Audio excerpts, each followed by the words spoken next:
Assalamualaikum warahmatullahi wabarakatuh. Berjumpa kembali dengan saya Nida Pratini. Selama 30 menit ke depan, saya akan hadir menghiasi layar kaca Anda semua dalam sebuah program indahnya Islam.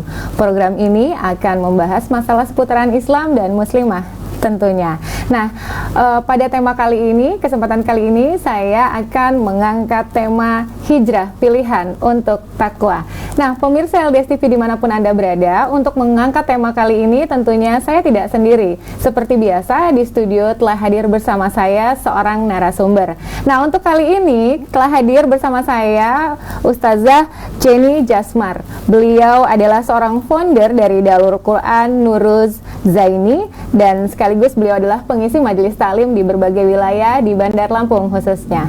Nah, pemirsa, untuk menghilangkan rasa ketidaksabaran kita, ada baiknya kita sapa dulu beliau yang telah hadir bersama saya.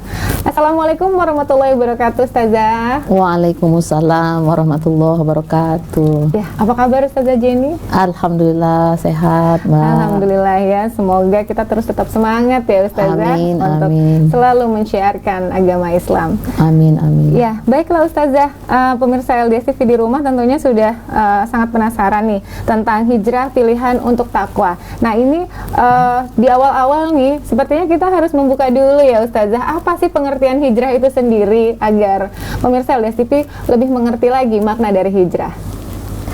Ya, jazakillah khairan katsiran Mbak Nidar. Bismillahirrahmanirrahim. Tema kita hijrah pilihan untuk takwa ya. Nah, di sini sudah sebagaimana sudah kita ketahui ya, pengertian hijrah dalam makna bahasa itu adalah berpindah dari satu tempat menuju tempat yang lain, atau berpindah dari satu wilayah ke wilayah yang lain, atau berpindah tempat tinggal. Seperti itu, ini dalam makna bahasa. Nah, pengertian dalam makna syara itu ada lagi bedanya, Mbak. Jadi pengertian dalam makna syara itu mengandung dua makna ya, makna secara khusus dan kemudian makna secara umum. Nah, makna hijrah secara khusus dalam makna syara, hijrah dalam makna syara ini adalah berpindahnya atau keluarnya kita dari darul kufur menuju darul Islam ya. Jadi di sini al hijratu syar'an hiyal khuruju min darul kufur ila darul Quran, yang artinya hijrah dalam makna syara adalah keluar dari darul kufur menuju darul Islam. Nah, ini sudah pernah dilakukan ya oleh Rasulullah SAW atas perintah Allah, atas wahyu dari Allah Subhanahu wa taala. Pada saat itu Rasulullah dari Mekah gitu menuju ke Madinah. Nah, Rasul menuju ke Madinah itu untuk apa? Di sana itu untuk menerapkan hukum syariat Islam itu secara sempurna ya, secara keseluruhannya. Nah, di situ sudah Rasul laksanakan, maka Islam datang sampai hari ini kepada kita, begitu ya Mbak. Itu makna secara khusus itu ya. Nah, kemudian yang kedua, hijrah, pemahaman hijrah secara syara secara syar'i dalam makna yang umum adalah kita melepaskan diri dari kemaksiatan menuju ketaatan kepada Allah. Nah, seperti itu, Mbak. Ya Ustazah ya, baiklah Ustazah. Berarti memang ternyata itu bukan pergeseran makna ya Ustazah ya, seperti yang sudah terjadi dalam beberapa kata ya gitu. Berarti pemirsa LDS TV ini harus paham nih, hijrah secara umum dan hijrah secara khusus ya Ustazah. Ya. Jadi kedua hal ini itu harus kita lakukan ya. Nah, artinya kalau di sini dikatakan qala al-hafidz Ibnu Hajar al-hijratu fi syar'i taraka ma nahallahu anhu. Jadi artinya Al-Hafiz Ibnu Hajar pernah berkata, hijrah dalam makna syara itu meninggalkan apa? Segala sesuatu yang dilarang oleh Allah. Artinya kita meninggalkan kemaksiatan menuju ketaatan kepada Allah. Seperti itu, Mbak. Jadi, nah, hijrah yang dimaksudkan secara umum ini, siapa aja sih yang harus hijrah dalam kondisi hari ini, kan seperti itu. Nah, orang-orang yang sudah harus hijrah, karena hijrah ini adalah perintah Allah ya, dikatakan di dalam hadis dan dalil ya, yang di sini hadis riwayat Ibnu Najah, orang yang berhijrah adalah orang yang meninggalkan kesalahan atau dan dosa-dosa gitu ya. Ini hadis riwayat Ibnu Najah. Kemudian ada lagi hadis riwayat Ibnu Hibban. Orang-orang yang berhijrah adalah orang yang meninggalkan segala sesuatu yang dilarang oleh Allah Subhanahu wa taala. Itu ya, ini hadis ya, Mbak ya. Artinya hijrah itu wajib gitu loh. Wajib, ya? Hijrah itu diperintahkan oleh Allah. Nah, orang-orang yang seperti apa yang wajib hijrah? Ini menjadi pertanyaan juga nih ya. Semoga pemirsa LDS TV di rumah juga tahu nih. Kira-kira memantaskan diri nih, saya wajib hijrah atau enggak sih gitu ya? Ya, jadi orang-orang yang wajib untuk hijrah menuju ketaatan kepada Allah, sebagaimana kondisi hari ini gitu ya. Kita lihat salah satu di antaranya gitu ya, pelaku suap itu, Mbak ya. Banyak banget. Nah, sekarang kan suap itu kan sudah merupakan budaya gitu ya. Hal yang lazim dilakukan, bahkan di setiap kesempatan ada itu. Nah, itu padahal itu dilarang oleh Allah gitu kan. Jadi seperti kita misalkan apa tadi mau naik jabatan itu kan, masuk kampus-kampus ternama, atau misalkan pengen apa dapat proyek gitu kan. Nah, kita tuh melakukan suap. Nah, itu padahal itu dilarang itu ya oleh Allah. Kemudian apalagi transaksi riba gitu kan.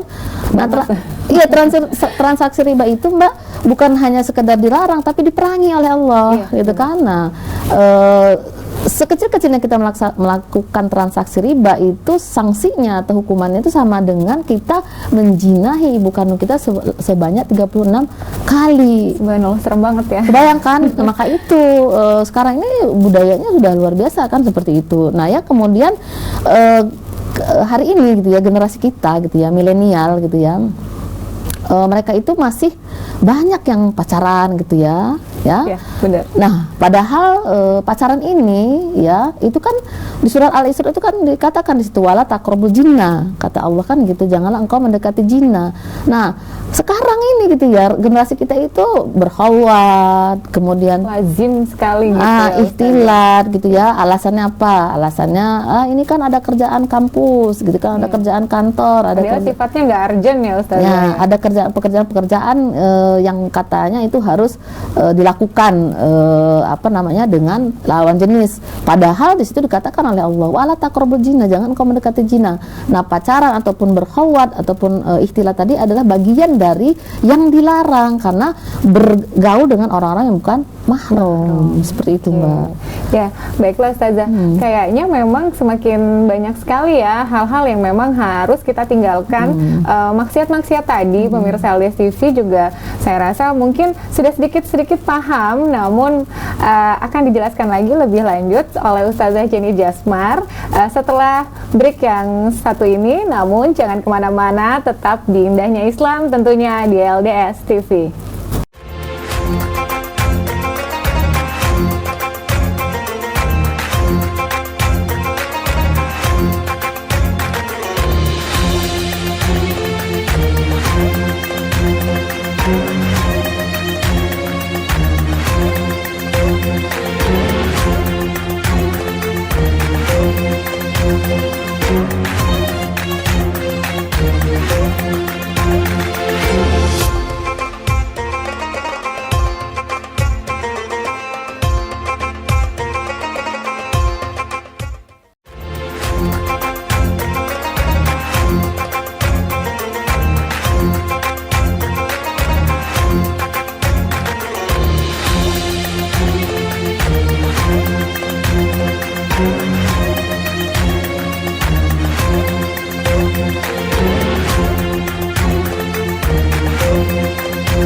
masih bersama saya Nidar Pratini dalam program Indahnya Islam dan dengan tema Hijrah Pilihan untuk Takwa, dan tentunya masih bersama Ustazah Jenny Jasmar.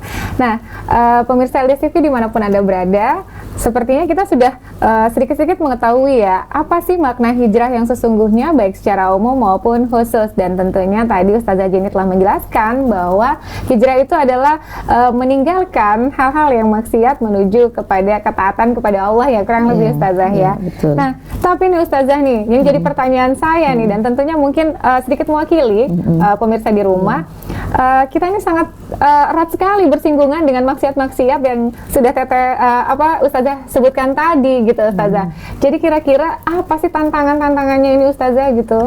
Ya, alhamdulillah Mbak Nidar ya. Jadi kita hijrah itu berat, ya betul. Dalam kondisi hari ini ya sangat-sangat luar biasa berat. Nah, ada tantangan-tantangan karena beratnya inilah maka ada tantangan-tantangan itu ya. Tantangan itu apa aja? Saya di sini saya kelompokkan 3 tantangan. Yang pertama itu apa? Tantangan yang itu datang dari kondisi lama dan dengan kondisi kita hari ini gitu ya. Nah, sebagaimana firman Allah di dalam surat Al-Baqarah ayat 208 ya, a'udzubillahi minasyaitonirrajim, ya ayyuhalladzina amanu dukhulu fis-silmi kaffah wala tattabi'u khutuwati syaiton innahu lakum aduwwum mubin. Jadi itu katakan, Allah berkata, wahai orang-orang yang beriman gitu ya, masuklah kamu ke dalam Islam itu secara apa? Kafah, secara keseluruhan ya.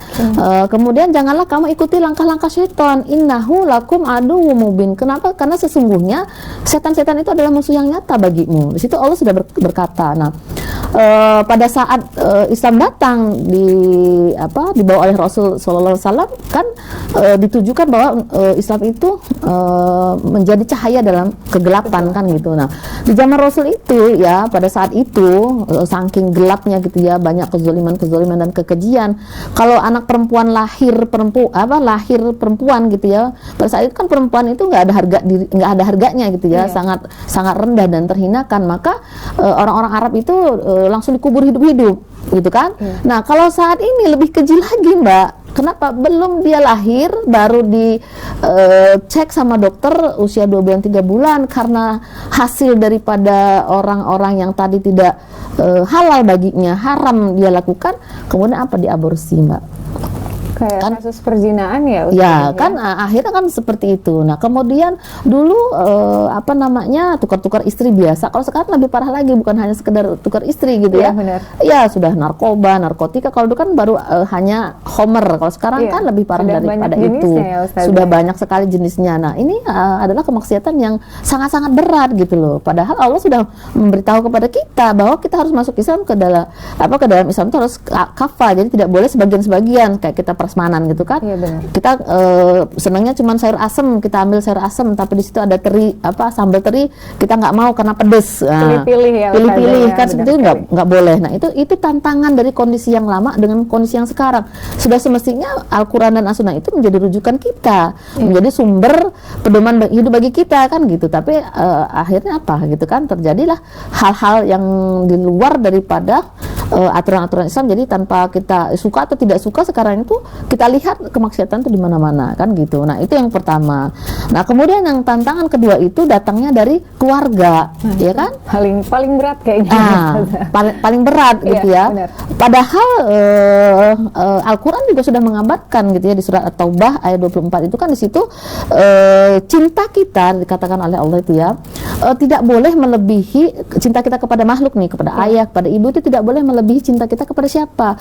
Kepada Allah gitu ya. Jadi apapun itu, harta, barang dan sebagainya gitu ya, kita tidak boleh melebihi cinta kita kepada Allah. Jadi kalau kita mencintai makhluk, mencintai harta benda, ibu, anak, orang tua dan sebagainya, itu melebihi cinta kita kepada Allah, maka kita termasuk bagian dari golongan orang-orang yang durhaka kepada Allah kan gitu. Nah, kemudian dilanjutkan lagi di surat Luqman ayat 15 gitu ya. Di sana dikatakan kita itu wajib taat kepada kedua orang tua, tapi tidak boleh mengikuti apa yang dikatakan atau apa yang diperintahkan oleh orang tua kita kalau kita bersekutu atau menyekutukan Allah. Nah, itu Allah melarang keras tuh.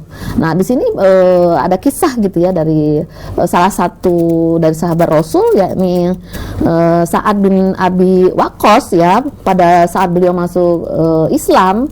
Jadi ibunya itu nggak terima gitu loh kalau Sa'ad bin Abi Waqqas ini masuk Islam. Nah, kemudian ibunya itu mogok makan, nggak mau makan. Nah, hari pertama Sa'ad bin Abi Waqqas ini bilang sama ibunya, "Bu, makanlah." Tetap dia nggak mau makan. Hari kedua sama nggak mau makan. Kemudian hari ketiga juga sama nggak mau makan. Kemudian Sa'ad bin Abi Waqqas bilang ke ibunya, walaupun ibu memiliki 100 jiwa dan satu persatu itu keluar dari diri ibunya sampai ibunya mati, maka dia tidak akan pernah mau meninggalkan Islam untuk kembali kepada agama yang lama. Nah, inilah bukti dari ketaatan seorang sahabat kepada Allah gitu kan. Nah, di surat Luqman ayat 15 ini itu adalah salah satu bukti yang harus sebenarnya kita sebagai generasi penerus ya sudah ada petunjuk, kenapa kita harus bingung gitu kan. Kenapa kita harus cari-cari yang lain gitu. Ini udah jelas loh gitu. Ya kan Allah sudah mengabarkan kita seperti itu. Nah, seperti itu Mbak. Kemudian tantangan yang ketiga itu ya dari teman pergaulan, itu Mbak.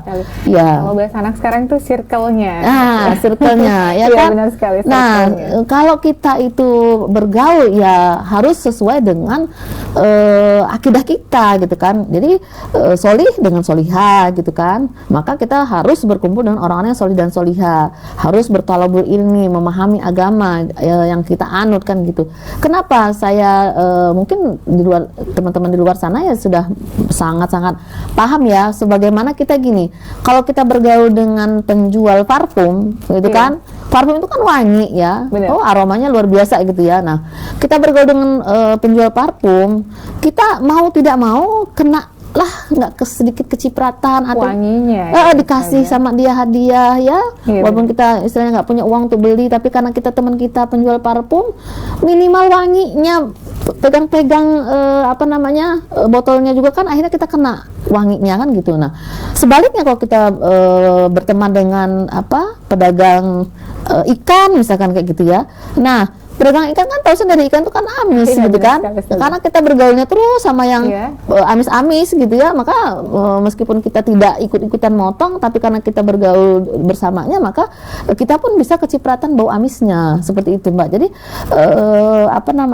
hal inilah yang sangat Rasul Sallallahu Alaihi Wasallam itu menyampaikan kepada kita, bergaul itu sangat penting. Oke, berarti ini hanya sekedar contoh ya Ustazah ya, bahwa ternyata pergaulan itu sangat mempengaruhi tingkah laku dan perilaku kita dalam kehidupan sehari-hari menuju ketaatan pada Allah tadi ya Ustazah.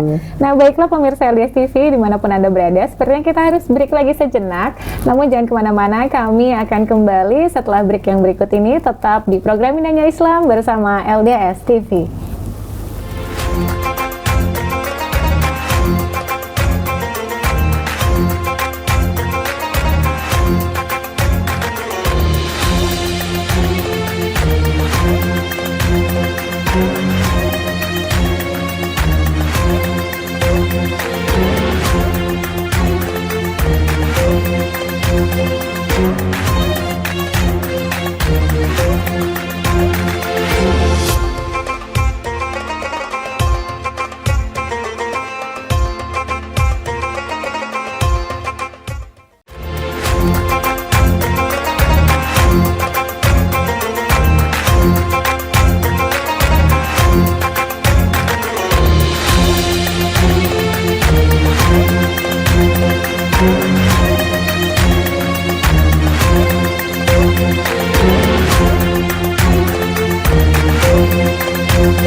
Pemirsa LDS TV dimanapun Anda berada, masih bersama saya Nida Pratini dalam program Indahnya Islam dengan tema Hijrah Pilihan untuk Takwa. Tentunya masih bersama Ustazah Ceni Jasmar. Nah, Ustazah, untuk melanjutkan tema kita hari ini ya Ustazah, agar pemirsa LDS TV itu lebih mengerti, paham.